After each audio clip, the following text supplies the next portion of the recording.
Greetings. I'm still in Yamamoto, and I just came across something I didn't even know was here, which is a nice big old locomotive.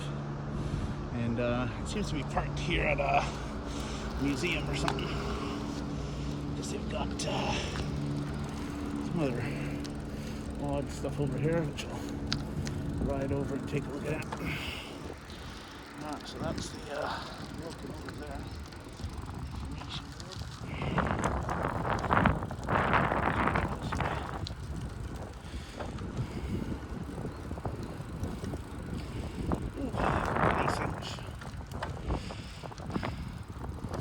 These big dinosaur things.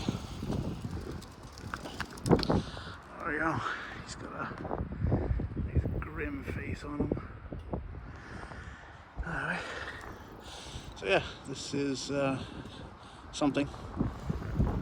Yeah, it's the something museum.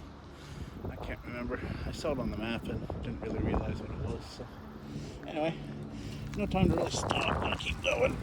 But I just thought that was kind of cool anyway. So on that note, I shall catch you later.